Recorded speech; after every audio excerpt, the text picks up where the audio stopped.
Hey guys, it's Tori and welcome back to my channel. Today I'm going to be talking to you guys about all of the books that I read in the month of January. I made a goal this year to read 80 books, and that's a lot for me because last year I made a goal of like 20 and I read like 12.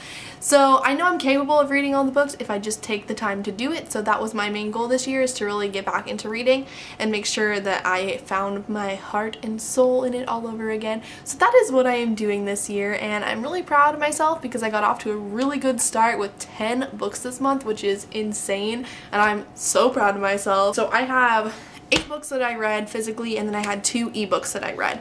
So I'm going to go ahead and I'm going to start with the beginning, and I'm going to go in order of how I read the books this month. I'm absolutely horrible with remembering character names, so I kind of have to rebrush myself up on this. That's not how I wanted to word that, but you know.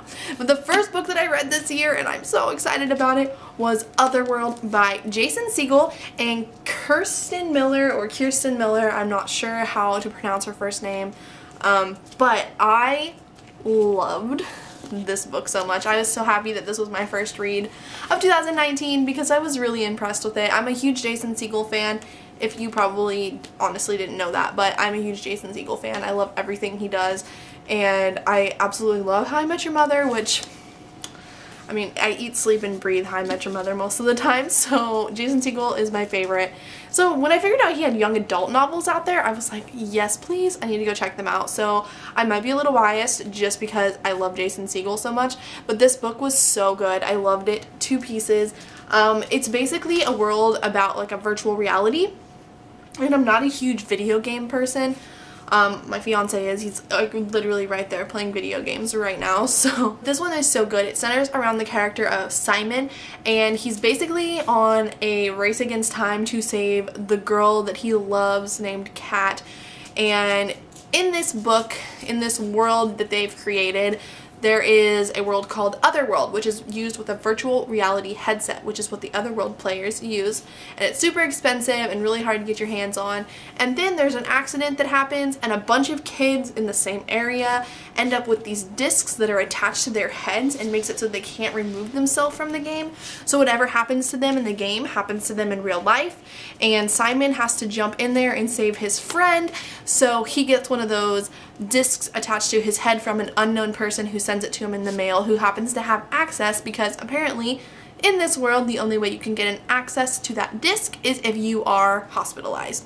So it was very good, and I don't want to get too in depth with all these books because this video will be so long if I do that, but just know my heart is with this one.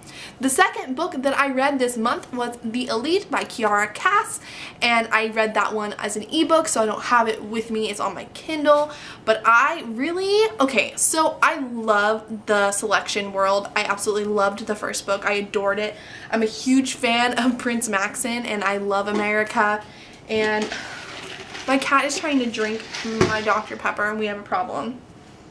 Stop that, Lily. I do like Aspen, but I'm definitely always have been team Maxon, so that book was a little bit more frustrating. I felt like The Elite was a lot more of a love triangle.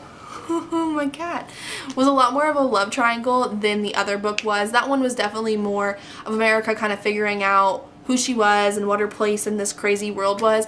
And if you haven't heard of The Selection or that series, it's basically a series about a girl who gets thrown into a contest basically for the prince, where there's 35 possible girls and the prince can pick one of them to be his wife, and it's basically about that. That's what the first book is all about.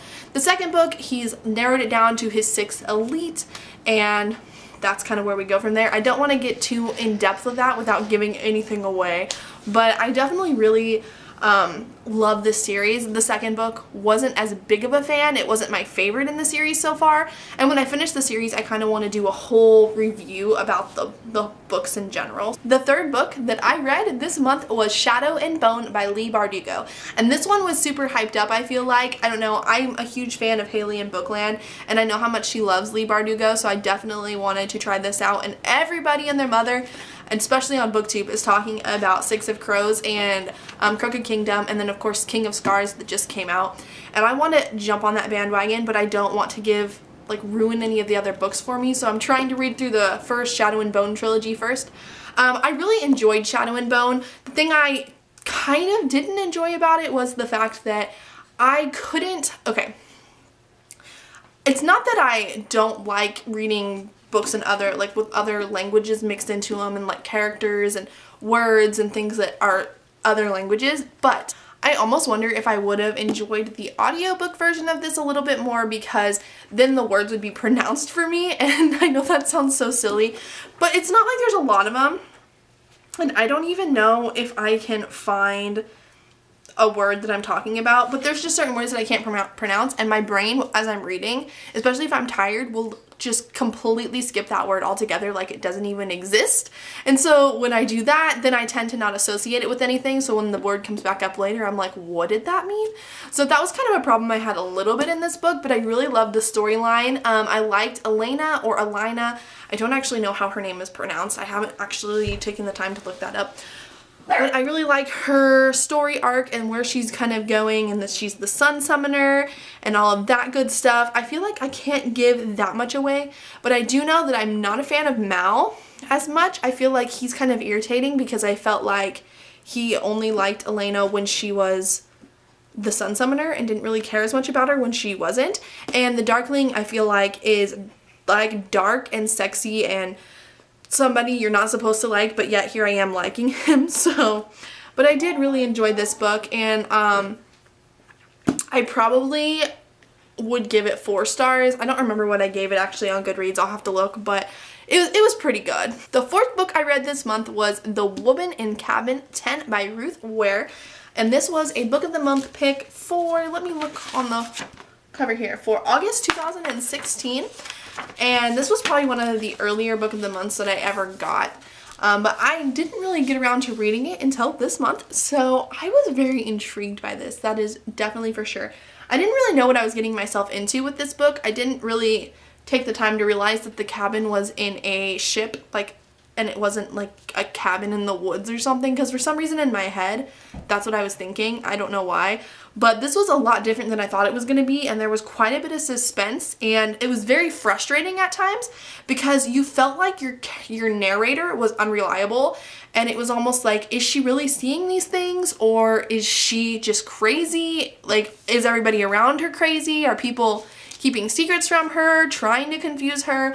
It was definitely really, really confusing, but I really did enjoy it. I actually don't remember the character names. I think, oh, Lo. So this centers around the story of the girl named Lo, who basically, she goes on this ship for a cruise for work in place of one of her bosses at work.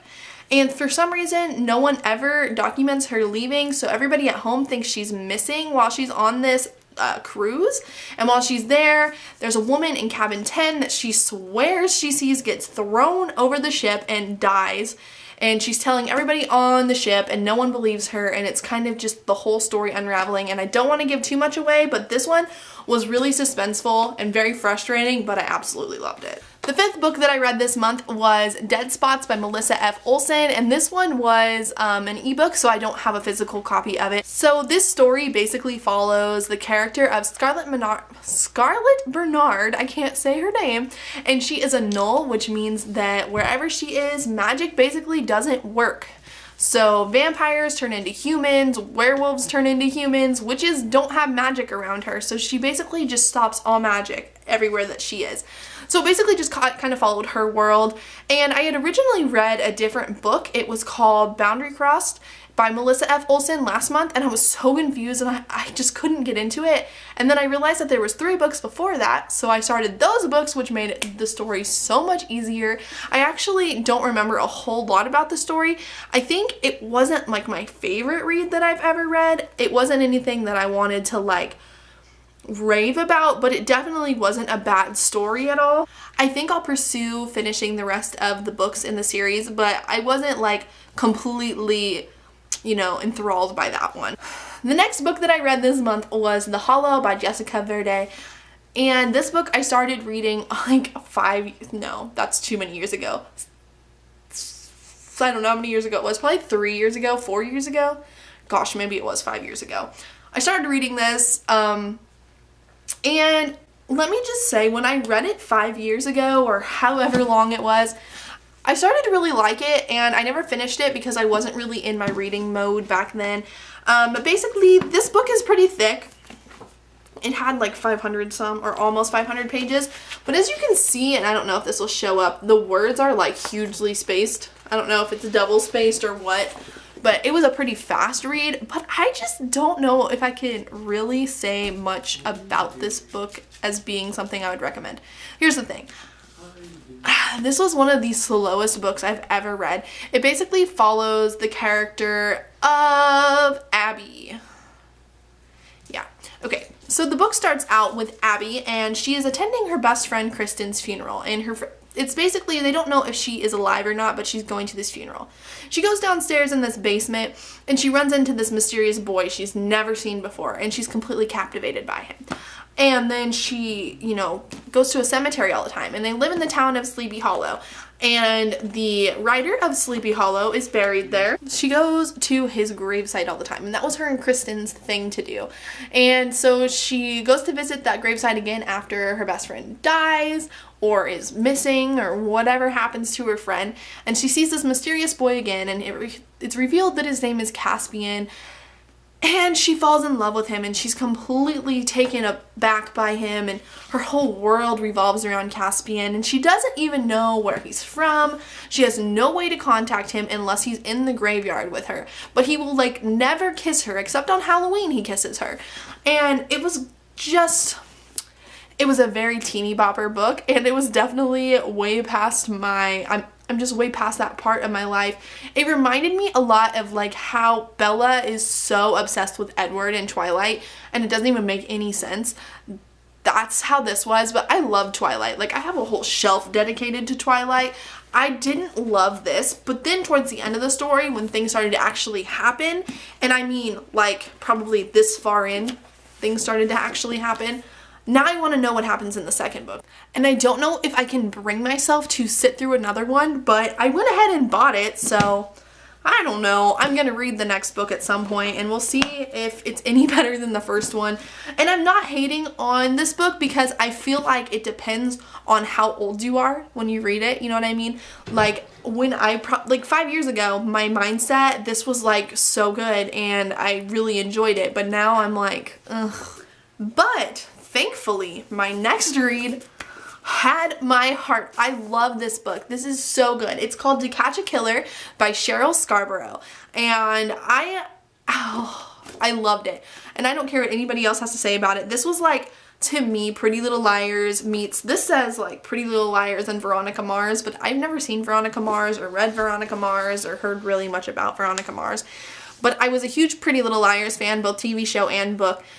So I really loved this. This is basically about a girl who, when she was a little kid, like 2 or 3 years old, I think, she was a toddler, she survived when her mother was murdered, and she watched the whole thing, but she has no memory of it except for a few little glimpses of what the killer was like. My cat is literally behind me right now. Try to ignore her.